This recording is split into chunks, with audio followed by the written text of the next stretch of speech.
अध्यात्म विज्ञान कोई धर्म या संप्रदाय नहीं है, ये स्पिरिचुअल साइंस है जो कुदरत के कानून पर आधारित है। ये विज्ञान पूरे ब्रह्मांड के सभी रहस्यों को उजागर करता है और जीवन के सभी पहलुओं को समझने के लिए एक नई दृष्टि देता है। इसी को आर्ट ऑफ विजन कहते हैं, दुनिया को देखने की एक नई दृष्टि, जो अध्यात्म विज्ञानी परम पूज्य स्वामी श्री कमलेशानंद जी के निर्देशन में सनातन सत्य का अनुसंधान कर हमारे जीवन को प्रकाशित करे। जय सच्चिदानंद। तो कई ग्रंथों में और शास्त्रों में ऐसा बोला गया है कि सद्गुरु हमारे संचित कर्म जलाते हैं। और दूसरा ये प्रश्न है कि हमारे जो शरीर में जो सब चक्र है, मूलाधार चक्र से सहस्रार चक्र तक, एक एक चक्र जैसा जैसा जागृत होता है और लास्ट में समाधि अवस्था में आता है, तो पिछले कई जन्मों के मतलब जो हमारे कर्म में जल जाते हैं और आप मोक्ष के प्रति अग्रसर होते हैं, ऐसा कहा गया है। तो ये सत्य है क्या? आपने एक में दो प्रश्न पूछ लिया, गुरु का भी उसका भी। दोनों का कोई बात नहीं। सबसे पहली बात है, गुरु और सदगुरु में क्या अंतर है, गुरु का मतलब क्या और गुरु और सदगुरु को डेफिनेशन क्या है। गुरु का मतलब होता है गाइड करने वाला। क्या होता है? ये गुरु दो प्रकार के होते हैं। एक गुरु ऐसा होता है जो बॉस जैसा होता है, बॉस समझते हैं, I am controller of you, मैं जो कहूंगा वही करना पड़ेगा, आप शिष्य हैं, मैं आपको ज्ञान देने वाला हूँ, आप लेने वाले हैं। ये भी गुरु है, ज्ञान तो देते हैं मगर गुरु है। मगर वो गुरु इगोइस्टिक होता है। क्या होता है? वो सदगुरु नहीं है मगर गुरु तो है। जिस स्कूल में पढ़ाते वो भी तो गुरु है, नहीं है? कॉलेज में पढ़ाते वो भी गुरु है, हमको धर्म की बात बताते वो भी गुरु है, हमको समाज में कोई गाइड करता है वो भी गुरु है, हमको गलत रास्ते सही रास्ते पर ले जाते वो भी गुरु है। सदगुरु किसको कहते हैं? सदगुरु सिर्फ गाइड होता है। क्या होता है? वो न किसी को शिष्य बनाता है, वो न किसी का गुरु बनता है। वो उनका काम एक ही बात है, जो भी मैंने अनुभव किया है ब्रह्मांड के रहस्य को, और जिस प्रकार से मैं रहस्य जानकर सभी प्रकार की भुगतान के साथ भी मुक्तता की अनुभूति कर सकता हूँ, ऐसी अनुभूति आप करो, इसके लिए मैं गाइड करता हूँ। I will give you the vision. I have no any individual आज्ञास और रिचुअल्स वी कैन डू और नॉट। मतलब जिसको आत्म साक्षात हुआ है, आत्मानुभूति हुआ है, वो सदगुरु। आत्म साक्षात्कार सब्जेक्ट अलग है, पता करूंगा आपको। दो प्रकार के गुरु होते हैं, एक जिसने केवल ज्ञान प्राप्त हुआ है और जिनको केवल ज्ञान नहीं है, केवल दर्शन है। दोनों सदगुरु है। क्या है? केवल ज्ञान और केवल दर्शन। केवल दर्शन वाला गुरु है, वो कलयुग में होता है, और सतयुग में केवल ज्ञान वाला भी होता है। दर्शन वाला भी होता है, ज्ञान वाला होता है। यहाँ भी दर्शन वाला ही है, ज्ञान वाला नहीं है। कलयुग में केवल ज्ञान वाला गुरु नहीं होता है। सदगुरु वो दोनों सदगुरु ही है। केवल दर्शन वाला क्या करता है? ब्रह्मांड के सभी रहस्यों को बताता है और कहता है नेति नेति, न तू है न तुम्हारा है, न शरीर तुम्हारा है और न शरीर के साथ रक्षकदार संपत्ति संबंध साधक भी तुम्हारा नहीं है। ये सब कुदरत का था, है और रहेगा। तो तुम क्या हो? तुम मुझसे अलग चेतन, अविनाशी और अनंत शक्ति वाला शुद्ध आत्मा है। ये ज्ञान प्रकाश देने वाला सदगुरु है। मगर वो गुरु किसी के कंट्रोलर, वो गाइड होते हैं। अगर आप उनके पास जाओगे वो गाइड करेगा, गाइड करने के बाद उसको फॉलो करो न करो उनका सब्जेक्ट नहीं है। आप समझे? वो गाइड करते हैं। समझ में आया क्यों ऐसा करते हैं सदगुरु? क्योंकि वो हर समय मुक्त रहता है और दूसरे को मुक्त रखता है।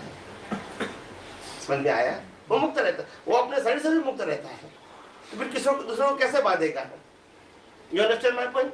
जब वो अपने मनोवचन काया को ही कुदरती रंधा मानता है, आपके मनोवचन काया को भी कुदरती रंधा मानता है, तो वो गुरु शिष्य कैसे बनेगा फिजिकल फॉर्म में? मगर वो गाइड होता है। वो कहता है कि मैं जो अनुभव करता हूँ मैं आपको बता रहा हूँ, आपको फॉलो करना न करना आपकी मर्जी है। अगर आपको अनुभव करना है तो फॉलो करो, नहीं करना है तो नहीं करो। आप मेरे को फॉलो नहीं करते हैं, मैं जो बताता हूँ वो सनातन सत्य है और इसलिए फॉलो करेंगे तो भी वो फल देगा, नहीं करोगे तो भी वो फल देगा। मेरा शब्द है, फल देना देना नहीं है। अभी आप समझे? तो ये सदगुरु कहते हैं। और गुरु का मतलब संसार में अलग प्रकार का, अलग अलग प्रकार के जो गाइड करता है अपने स्टेटस के मुताबिक, वो भी गुरु है। वो व्यवहार में काम करता है। किसमें काम करता है? तो दोनों हेल्पफुल तो है, क्या बताया, दोनों में से एक नुकसान करता नहीं है। मगर जो सदगुरु होते हैं वो अल्टीमेट होते हैं। क्या होते हैं? उसके बाद और कोई गुरु की जरूरत नहीं पड़ती है, मगर वो समझ में आए तब। मगर सदगुरु न मिलने से पहले, क्योंकि सदगुरु मिलना बहुत हाई लेवल, हाई क्वालिफाइड पुण्य होता है तो ही मिलता है। बाकी शुभ गुरु तो मिलता है, is available in all religion, जो गाइड करता है उनको, अच्छी भावना से करता है, ऐसा नहीं कि बैड इंटेंशन है। आप समझे? तो सदगुरु, तो गुरु मिलना सबके लिए आसान होता है, आप समझे? मगर सदगुरु मिलना आसान नहीं है, क्योंकि वो शिष्य नहीं बनाते हैं। क्या नहीं बनाते हैं? शिष्य नहीं बनाते हैं। आप समझे ना? और इसीलिए सदगुरु के पास क्या नहीं होता है? सदगुरु के पास मंदिर नहीं होता है, संस्था नहीं होती है, शिष्य नहीं होता है, वरघोड़ा नहीं होता है, बोलते नहीं है। वो अपने शरीर को ही कुदरती मानता है, फिर ये क्यों करेगा? मतलब पुरुषार्थ नहीं, पुरुषार्थ के रूप में ये नहीं होता है, उदय के रूप में शायद हो सकता है। उदय समझते हैं? उदय कर्म, उदय कर्म समझते हैं कि नहीं? कर्मों का फल, उसको उदय कर्म बोलते हैं। हमारे उदय में ये कर्म का फल आया। जिसे माँ बाप मिला वो उदय कर्म है। आज का मेरा पुरुषार्थ नहीं है, आज मेरे को एक्सीडेंट हुआ वो क्या है? उदय कर्म है। लॉटरी लगी वो क्या है? उदय कर्म है। आज मेरी चॉइस नहीं है, या आज मेरा पुरुषार्थ नहीं है, ये कर्मों का क्या है? फल है। समझ में आया? तो इसीलिए गुरु होता है वो ज्ञानी होना चाहिए। क्या होना चाहिए? और वो भी कैसा? अनुभवी ज्ञानी, एक्सपीरियंस पर्सन। आप समझे? और दूसरे गुरु होते हैं जिन्होंने शास्त्र पढ़े हैं और शास्त्र समझे भी हैं और वो फॉलो भी कर रहे हैं, और आप लोगों को वो शास्त्र किस प्रकार से फॉलो करना चाहिए वो भी सिखाता है। तो वो शास्त्र ज्ञानी है। क्या है? अनुभव ज्ञानी नहीं है, मगर शास्त्र ज्ञानी है। शास्त्र की हर बातें बताएंगे, कहाँ लिखी है, कौन से पन्ने पर लिखी है, क्या कहना चाहते हैं वो भी बताएंगे, मगर उससे ऊपर नहीं जाएगा। उनकी रेडियस क्या रहेगी? किताब रहेगी। मगर रामकृष्ण महावीर ने कोई भी बात किताब में से नहीं बताई। यस नो बोलते नहीं।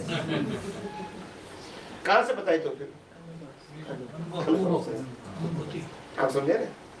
तो दुनिया में दो प्रकार के लोग होते हैं, शास्त्र ज्ञानी और अनुभव ज्ञानी। दोनों बात तो एक ही करेंगे, दोनों बातें शब्दों के माध्यम से एक ही करेंगे, मगर जिसके पास अनुभव होगा वो बातें सरल होगी, सहज होगी और सुगम होगी, और जिसको अनुभव नहीं होगा वो लंबी होगी।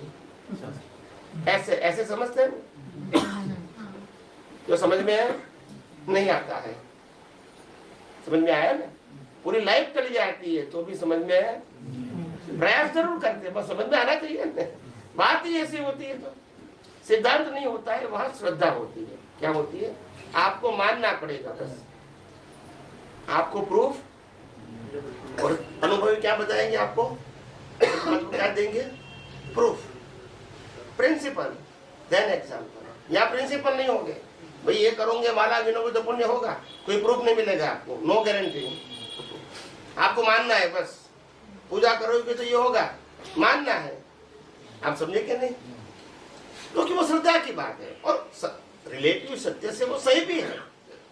जिसको जन्म मरण के चक्कर में रहना है, इनको पुण्य बनाना है, पाप नहीं बनाना है, और अगर पाप होता है तो प्रायश्चित करना है, ताकि पाप की भुगतान नहीं करनी पड़े। मगर चारों गति में घूमने के लिए ये बात है। धर्म मतलब पाप पुण्य और प्रायश्चित, और अध्यात्म का मतलब होता है अज्ञान को ही नाश करना। जिससे पाप पुण्य बनते वो बनेंगे ही नहीं। आप समझे कि नहीं समझे? समझे कि नहीं समझे? तो हमारी भावना ऐसी होनी चाहिए, हमको कैसा गुरु मिले, जो जन्म मरण के चक्कर से मुक्ति दिलाए।